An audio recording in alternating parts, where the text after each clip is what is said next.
Il y a des leçons sur l'argent qu'on n'apprend jamais à l'école. Et pourtant, ce sont peut-être les plus importantes, celles qui peuvent vraiment tout changer. Alors aujourd'hui, on va explorer 5 de ces principes essentiels. Et on va le faire à travers une histoire assez parlante. Notre histoire, c'est celle de Sam. Il a 27 ans et il est, disons, un peu à bout. Ça fait 5 ans qu'il travaille d'arrache-pied et le résultat, 0. Sa vie n'a pas bougé d'un pouce. Il a ce sentiment terrible de faire du surplace.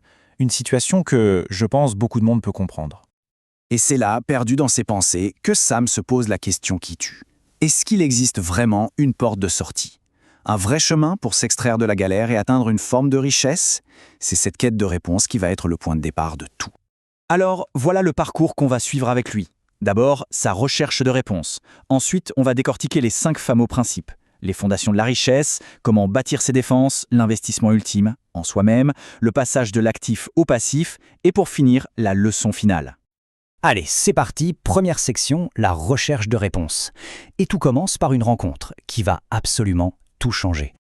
Sur un coup de tête, Sam s'aventure sur la propriété d'un grand manoir et tombe sur son propriétaire, un certain Monsieur Hayes. Un homme plus âgé, visiblement très riche, mais d'une simplicité désarmante.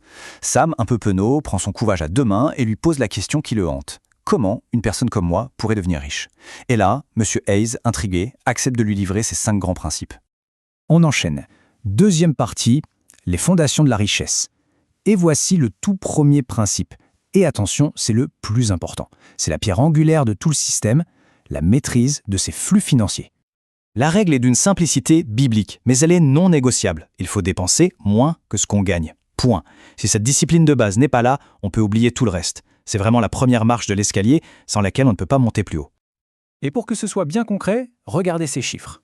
Pour un revenu de 5 000 $, l'objectif est d'économiser au moins 2 000. Pour 3 000 de revenus, au moins 1 000. Le message est hyper clair. Il ne s'agit pas juste d'être à l'équilibre, mais de créer activement un surplus, un excédent, et ce, peu importe son niveau de salaire. Troisième partie, construire ses défenses. Une fois que la base est solide, le deuxième principe, c'est de se préparer à l'imprévu. Et pour ça, il y a un outil, le fonds d'urgence. Il faut voir ça comme un véritable filet de sécurité financier. Son seul et unique but, c'est de nous protéger quand ça tourne mal. Parce que comme le dit si bien Monsieur Hayes, la vie est imprévisible. Et des imprévus, on sait tous qu'il y en a. La voiture qui tombe en panne, une fuite dans le toit, ou bien pire, une perte d'emploi soudaine. Sans ce fonds d'urgence, la seule solution, c'est souvent de s'endetter ou de devoir vendre des choses en catastrophe, et généralement à perte. Quatrième partie, l'investissement ultime. Et là, le troisième principe marque un vrai changement de cap. Une fois qu'on a sécurisé ses arrières, il est temps d'investir, mais pas n'importe où. On va investir dans notre actif le plus précieux, nous-mêmes. Monsieur Hayes propose un plan simple en 3 étapes. 1. Devenir un maître, un expert dans son domaine actuel. 2. Comprendre les rouages commerciaux de ce métier. Et 3. Réinvestir une partie de ses économies pour se perfectionner encore et encore, que ce soit via des formations, de meilleurs outils ou des livres. Allez, 5e partie, passer de l'actif au passif. Les 2 derniers principes expliquent comment faire passer ses revenus à la vitesse supérieure. Là, il ne s'agit plus seulement de gagner de l'argent, mais de faire en sorte que l'argent travaille pour nous.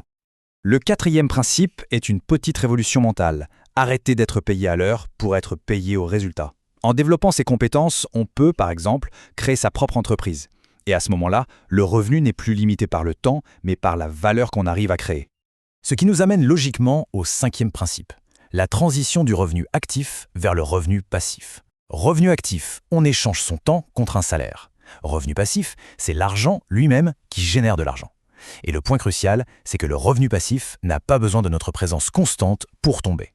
Pour illustrer, M. Hayes donne quelques pistes. On peut investir dans l'immobilier, créer une entreprise de location de matériel ou même acheter une franchise.